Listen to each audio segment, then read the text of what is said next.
पद रत्नाकर जी का पाठ, पद संख्या 392, 392।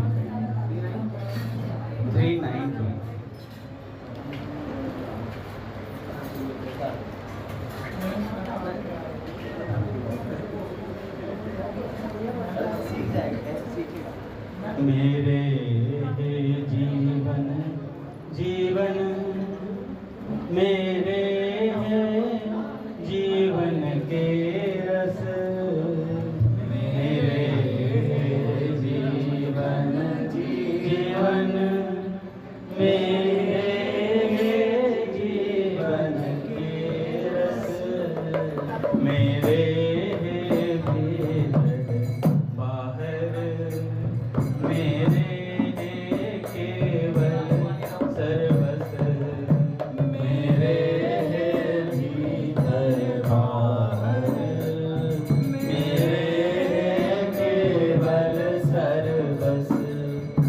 मैं नहीं जानती कुछ भी अतिरिक्त तुम्हारे प्रियतम, मैं नहीं जानती कुछ भी अतिरिक्त तुम्हारे प्रियतम, मैं नहीं मानती कुछ भी बस तुम्हें छोड़कर प्रियतम, मैं नहीं मानती कुछ भी बस तुम्हें छोड़कर प्रियतम।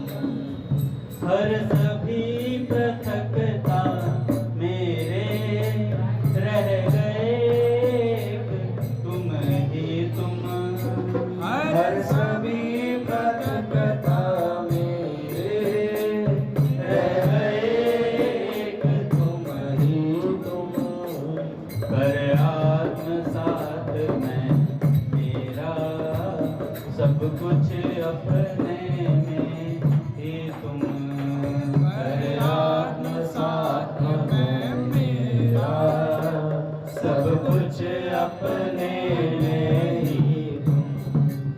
अब तुम ही सोचते करते सब मैं मेरा मुझ में बन, अब तुम ही सोचते करते सब मैं मेरा मुझ में बन, नित तुम ही खेलते रहते बन मेरे चित बुद्धि मन, नित तुम ही खेलते रहते बन मेरे चित बुद्धि मन।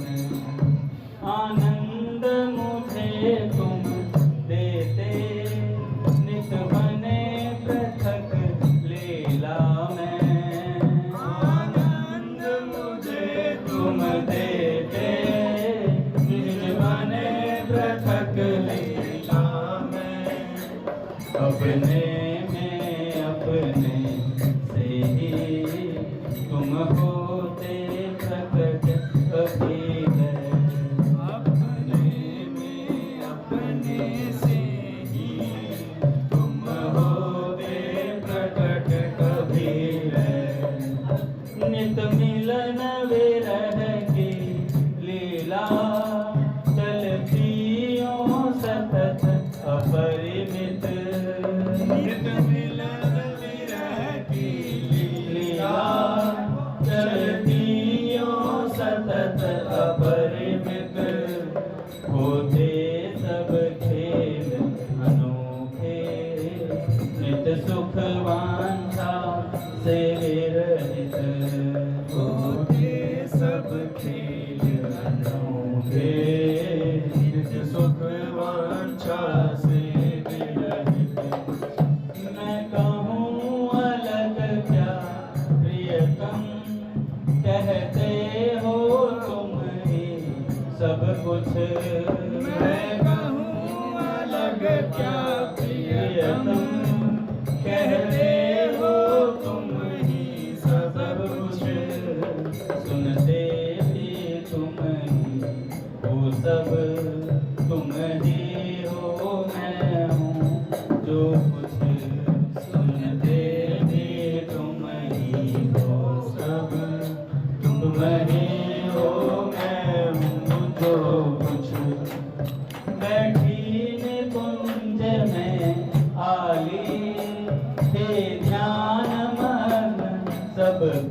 तज बैठी कुंज में खाली ध्यान मान सब कुछ तज एकांत हृदय मंदिर में यों थी मैं रही उन्हें भज एकांत हृदय मंदिर में यों थी मैं रही उन्हें भज मेरे मन की ये बातें सुनकर वे प्यारे मोहन मेरे मन की ये बातें सुनकर वे प्यारे मोहन हो गए प्रकट यमुना तट की उस निकुंज में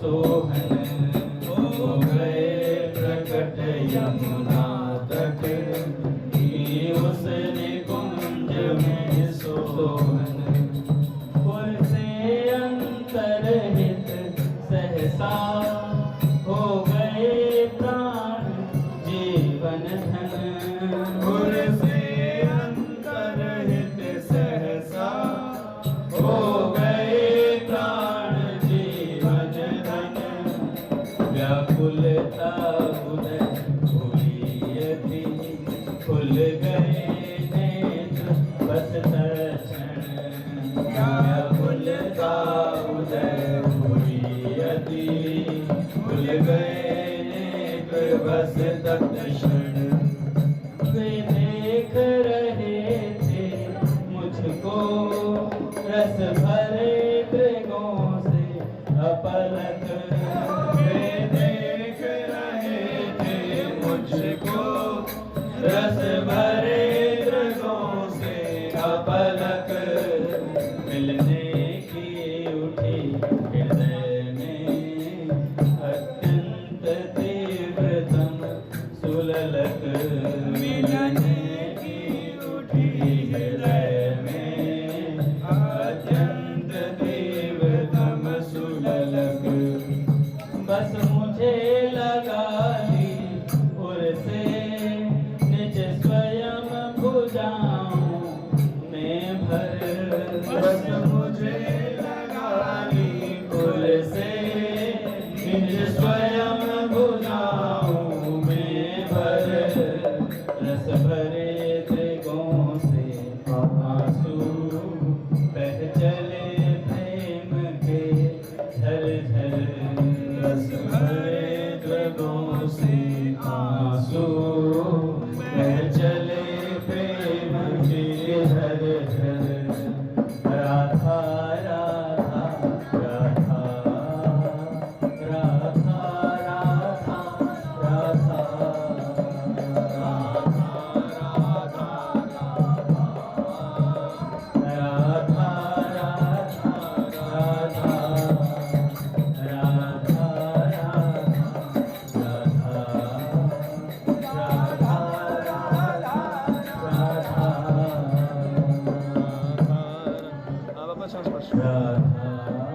कहाँ पहुँचे कहाँ पहुँचे बोलिए राधा माधव सरकार की जय। पूज्य श्री भाई जी महाराज की जय। पूज्य श्री राधा बाबा की जय। पूज्या मैया की जय। अपने प्यारे भैया की जय। पूज्य दादा की जय। भक्तवत्सल भगवान की जय। हरि बोल। बड़े सौभाग्य का क्षण है कि आज भी हमें सत्संग और कीर्तन का परम लाभ प्राप्त हो। पहले पूज्य बाबा के कुछ विचार सुनते हैं, उसके बाद कोई भक्त चिंतन करें। पूज्य बाबा कहते हैं, जीवन का अनमोल समय जितना भी बच रहा है सबका सब प्रिया प्रियतम के चरणों में समर्पित होकर ही बीते। यह उद्देश्य आप याद रखें। उद्देश्य यदि स्मरण रहा तो संभवतः जीवन के अंतिम श्वास तक दया करके वे अपने आप स्वीकार कर लेंगे आपको। आपसे बस 3 बातें कहनी है। पूज्य बाबा कहते हैं आपसे बस 3 बातें कहनी है। पहला, उनकी कृपा की आशा रखें सदा। पहला, उनकी कृपा की आशा रखें। दूसरा, जीभ से नाम निरंतर चलता रहे। और तीसरा, बाबा कहते हैं भागवत जी का पाठ। इन्हें मत छोड़िएगा, फिर जीवन की धारा किसी दिन एकाएक एक क्षण में पलट जाएगी।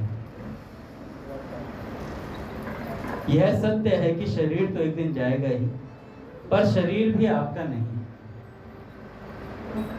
यह तो प्रिया प्रियतम की संपत्ति है। उन्होंने यह आपको दिया है। यदि आप इसे बना नहीं सकते तो जानबूझकर बिगाड़ने का भी अधिकार आपको नहीं है। अपनी जान में स्वास्थ्य के नियमों की अवहेलना करना ही इसे बिगाड़ना है। यह नहीं होना चाहिए। साथ में यह भी नहीं होना चाहिए कि शरीर की सेवा में मन फंसा रहे। शरीर की सेवा में ही मन फंसा रहे। मन तो प्रिया प्रियतम का धाम बन जाए, यह चेष्टा होनी चाहिए। जिस दिन मन सर्वथा प्रिया प्रियतम का धाम बन जाएगा, उस दिन तो उस शरीर की स्मृति ही मिट जाएगी। पर जब तक ऐसा सौभाग्य नहीं होता, तब तक मुख्य वृत्ति भजन की ओर होनी चाहिए एवं गौण वृत्ति भजन के साधन रूप शरीर की ओर रखकर ही आगे बढ़ना चाहिए। इससे उन्नति ही होगी। इससे उन्नति ही होगी। कई बार कहते हैं ना कि हम लोग मरकट वैराग्य चाहता है तो रोटी खाना छोड़ देते हैं।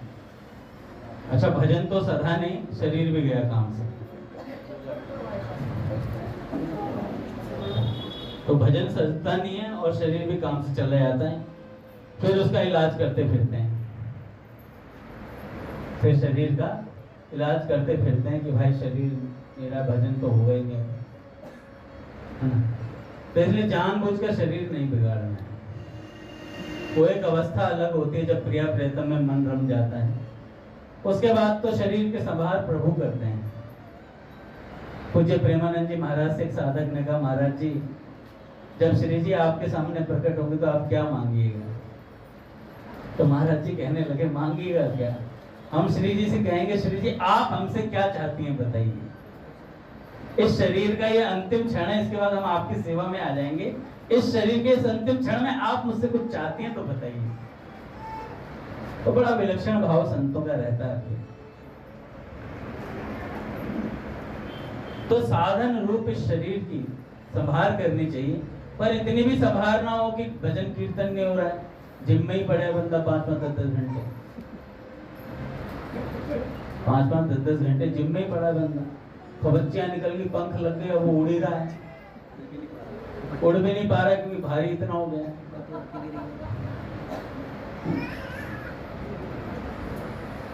शरीर की संभाल करते करते व्यक्ति का उसमें आसक्ति हो जाती है। ऐसा संतजन कहते हैं कि धीरे धीरे वो ये नहीं देखता कि मेरा शरीर स्वस्थ है, वो ये देखता है कि कटिंग किस तरफ आ रही है शरीर में। तो उसका ध्यान उधर चला जाता है और धीरे धीरे वो लोगों को दिखाने के लिए शरीर बनाना शुरू कर देता है। प्रिया प्रियतम ने अनंत दया करके जिन्हें ब्रज में वास दे दिया है। समस्त सुख की खान है ब्रज भूमि, जिनको मिल गई उनके बारे न्यारे हो जाते हैं। उन्हें चाहिए कि ब्रज भूमि में ब्रजराज दुलारे में वृषभानु दुलारी में मन को रमा दे किसी भी तरीके से। अगर ब्रज में वास मिल जाए तो क्या करना चाहिए? ब्रजराज दुलारे और वृषभानु दुलारी में ऐसा मन को रमा दे। सच्ची बात है, ब्रज के समान सुख और कहीं भी नहीं। कहाँ सुख ब्रज को सो संसार, कहाँ सुखद वंशीवट जमुना यह मन सदा विचार। कहाँ वन धाम, कहाँ राधा संग, कहाँ संग ब्रज धाम। ब्रजबाम कहाँ रस रास बीच अंतर सुख, कहाँ नारी तन ताम। कहाँ लता तरु तरु प्रति बूझनी, कुंज कुंज नवधाम। कहाँ विरह सुख बिन गोपिन संग, सूर श्याम मन काम। तो बार बार यह निश्चय करना चाहिए कि इस जीवन को प्रभु के चरणों में समर्पित करना है। इसी में इस जीवन की सार्थकता है। अतिशय गंभीरता से विचार करना चाहिए कि भोगों में सुख नहीं, हमें सुख दिखे भले ही, पर इनमें सुख की गंध भी नहीं है। मान लीजिए आप ब्रज में चले गए, तो ब्रज में जाकर के किसी ने बता दिया ब्रज में तो सोना भी भजन है, और ब्रज में जाके कमरे में एसी चला के सो ही रहे बंदा। भाई धाम की कृपा से अगर सोते भी रहे तो भी कल्याण तो हो जाएगा, ये बात तो निश्चित है धाम की कृपा से। पर जो सुख ब्रज में जाकर के लेना चाहिए था वो सुख नहीं ले पाओगे, वो सुख नहीं ले पाओगे। ब्रज में तो आनंद ही विलक्षण है। वहां की कुंज गलियों को देखते ही अपने आप आंसू आते हैं कि कैसो है ब्रजधाम सखी है, कैसो है ब्रजधाम, जहां नहीं धर्म अधर्म विचरता, ठके प्रेम घनश्याम। तो भैया ऐसे प्रिया प्रीतम सरकार के धाम में जाए। अब नारदी निकुंज में हम आ गए हैं। अब यहाँ आके क्या करना है भैया? जो व्यवस्था है उसमें फिट होना है। इस व्यवस्था से अवस्था में पहुंचेंगे हम। जो व्यवस्था में नहीं वो फिर अवस्था में भी नहीं पहुंच सकता, सीधी सी बात है। ठाकुर जी की जो व्यवस्था है ये 7:30 से 10 के बीच की कीर्तन सत्संग होता है। मैं रघुनाथ जी को देखता हूँ तो भरसक प्रयास करता हूँ हृदय से कि यार मेरा कीर्तन में मन इन जैसा लग जाए, इन जैसा लग जाए।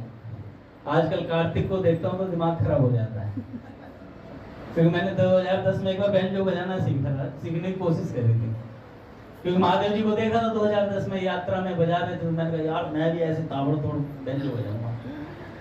आज तक नहीं सीख पाया हूँ। इन्होंने अपने पुत्र को सिखा दिया, पार्शियलिटी करते क्या बढ़िया मृदंग बजाते हैं। बैंजो भी इन्होंने सिखाया, मुझे भी इन्होंने सिखाया।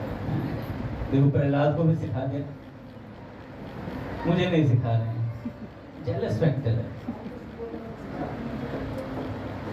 पर बहुत अच्छा बजाते हैं भैया। कार्तिक को देखता हूँ, अभी पद्मनागर के पद पे इतना बढ़िया बजाया। मैंने कहा यार गिरधर का रिप्लेसमेंट आ रहा है। नहीं चढ़ाऊंगा, इसकी खाल खींच लूंगा अगर ज्यादा चढ़ेगा तो।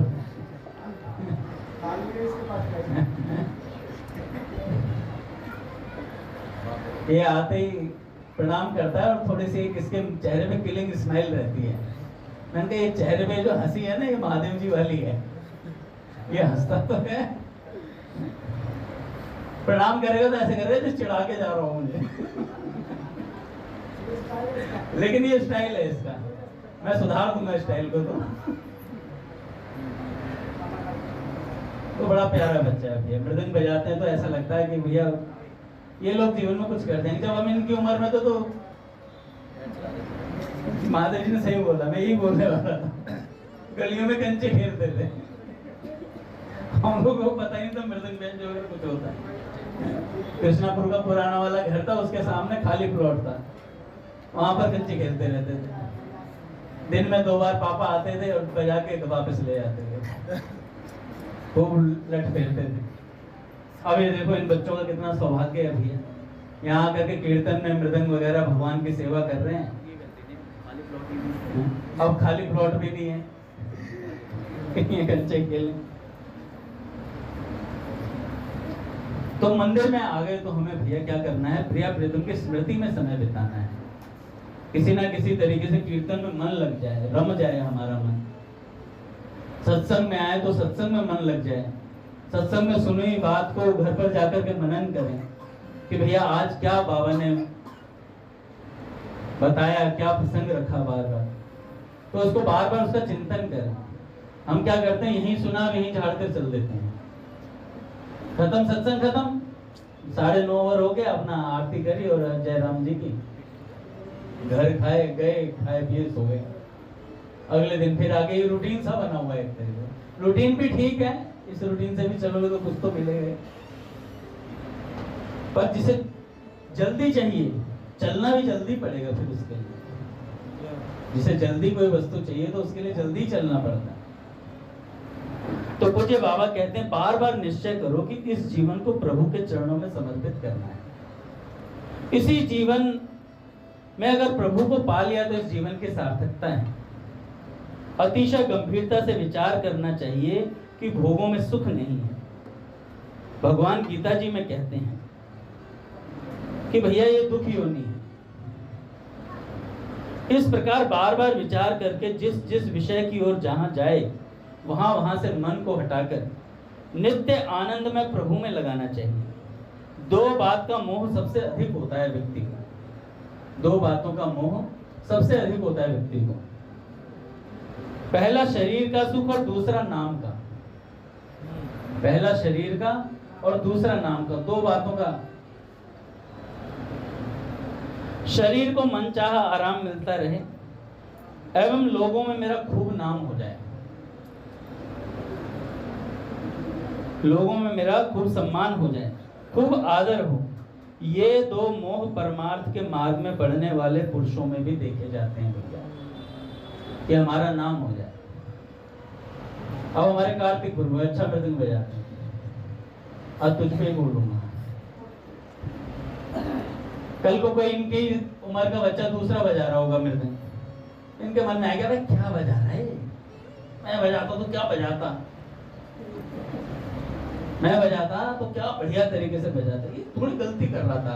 ये गाने और बजाने दोनों में ये गड़बड़ होती है।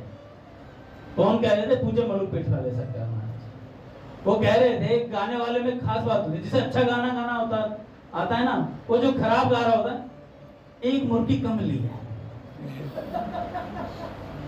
मृदंग बजाने वाले ने एक ताल कम दिया है, इसे 3 ताल होनी चाहिए, 2 ताल दे रहा था। मैं होता तो नचा देता सबको। यही अहंकार आता है बीच में, यही अंदर का वो जागृत होता है बार बार, है ना। मन करता अरे मेरे को मिल जाए मर्दन, मेरे को मिल जाए मजीरे बजाने को, मेरे को गाने को मिल जाए, मुझे सत्संग बोलने को मिल जाए। ये ना बोले प्रहलाद जी ना बोले, मैं बोलूं, मैं बढ़िया सत्संग बोलता हूँ। यही मर गई मुर्गी, यही मर गई, बिल्ली मर गई, ऊंट भी गया काम से। तो ऐसी बात होती, यही अहंकार आता है बीच में कि फलाना गलत है हम सही। तो पूज्य बाबा कहते हैं शरीर और नाम का मोह सब में होता है। परमार्थ में चलने वाले साधकों में भी ये देखा जाता है। यदि सचमुच हम थोड़ा विचार करें तो यह ठीक पता चल सकता है, पर यदि सचमुच हम लोग थोड़ा विचार करें कि कितनी अनित्य एवं असार वस्तु के लिए हम लोग दुर्लभ मानव जीवन व्यर्थ कर रहे हैं। थोड़ी देर के लिए मान ले आपकी लोगों में खूब प्रसिद्धि हो गई, रघुनाथ जी आग लगा देंगे, ये बात है हमारे अंदर एक खास बात है। खूब प्रसिद्धि हो गई, आपकी तारीफ हो गई, आप बड़े इज्जतदार समझे जाने लगे। विवाह शादी में बड़े खुले दिल से खर्च करते हैं, मतलब 900 की घटिया माथे पे मारते हैं, इतने अमीर हो गए आप। इस प्रकार लोगों ने वाहवाही की। कई बार ये बड़े विद्वान हैं और व्यवहार कुशल हैं, इतने बढ़िया तरीके से बोलता है व्यक्ति, क्या बढ़िया बात है। इस प्रकार जहां भी जाएं आपकी प्रसन्नता होने लग जाए, मतलब आपकी वाहवाही होने लग जाए सब जगह। लेकिन सोचें, वस्तुतः आपके नाम की तारीफ से आपका क्या बनता है। इसके पहले भी आपके अनंत नाम हो चुके हैं, इससे पहले भी आपके अनंत नाम हो चुके हैं। पता नहीं आपका कितना सुयश पहले गाया जा चुका है, पर आज आपको उसकी याद भी नहीं है। पता नहीं। इसी प्रकार मृत्यु इस नाम से भी आपका संबंध छुड़ा देगी। मृत्यु इस नाम से भी आपका संबंध छुड़ा देगी, तोड़ देगी इस नाम से संबंध। उस समय आप सर्वथा इस नाम को भूल जाएंगे और शरीर की भी यही दशा होगी। इसे कितना भी आराम में रखिए, इससे संबंध टूटना अनिवार्य है। इसके पहले भी तो शरीर था, वह छूटा, वह सुख से था या अथवा दुख से था, हमें उसका पता भी नहीं है। इस बात को लेकर आपको चिंता नहीं होती। इसी तरह इस शरीर की भी इसके छूटने के बाद याद चली जाएगी, विस्मृति हो जाएगी। अतः बुद्धिमानी इसी में है कि इन वस्तुओं से मन हटा करके एक भगवान के नाम और रूप में लगा दिया जाए। अपने नाम और रूप को छोड़ना है और भगवान के नाम और रूप को पकड़ना है। नाम और रूप के मोह की परिस्थिति संसार में सभी के सामने आती है। आपके सामने भी परिस्थिति आती होगी जिससे आप चिंतित होते होंगे, अरे बाप रे बाप, पैसा नहीं हुआ तो इज्जत चली जाएगी, पैसा नहीं हुआ तो इज्जत चली जाएगी। आर्थिक प्रश्न को लेकर आपके मन में इस प्रकार की चिंता होनी संभव है, तथा कुछ देर के लिए ही सही भजन को गौण बनाकर आप इज्जत के लिए पैसे कमाने निकल जाते हैं। भजन को गौण करके इज्जत के लिए पैसे कमाने निकल जाते हैं। पर इन परिस्थितियों की उपेक्षा करें, इनमें जरा भी सार नहीं है। बस जैसा भगवान ने रच रखा है वह हो जाएगा। ऐसा दृढ़ निश्चय में विश्वास करके सर्वथा उपराम होकर आत्मा के कल्याण में लग जाना चाहिए। आत्मा के कल्याण में लग जाना चाहिए। तो अपने नाम और रूप को छोड़ना है। नित्यानंद, इधर ध्यान दो। बच्चे खिला लेना, तुम्हारे भी हैं।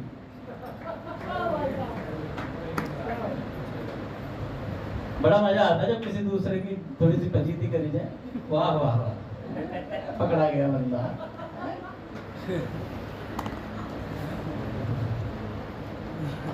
पर विचारणीय बात, सत्संग चल रहा है, आप बात कर रहे हो। उन्हें खिलाने तो पापा हैंडल कर लेंगे अपने। तो अपने नाम और रूप को गोपाल छोड़ना है, ठाकुर जी के नाम और रूप को पकड़ना है।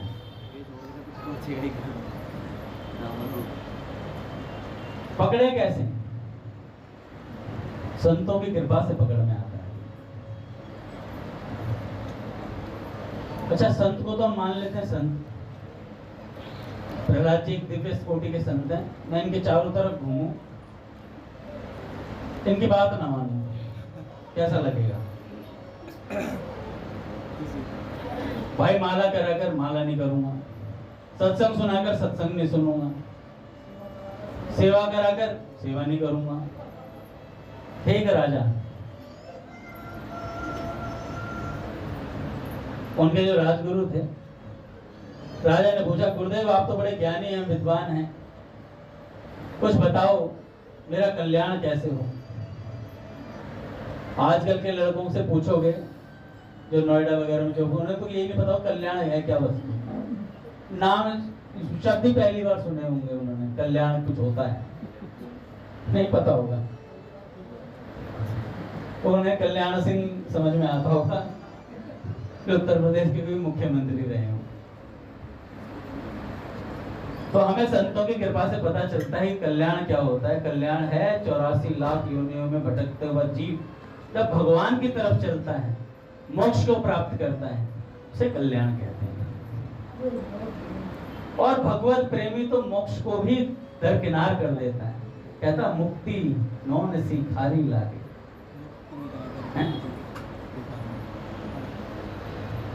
तो भगवान के नाम रूप को पकड़ने के लिए संतों को पकड़ना पड़ेगा। संतों के पास जाकर के पूछना पड़ेगा, महाराज मेरा कल्याण कैसे हो। तो एक राजा ने अपने राजगुरु से पूछा कि भैया कल्याण कैसे होगा मेरा, कुछ उपाय बता दो।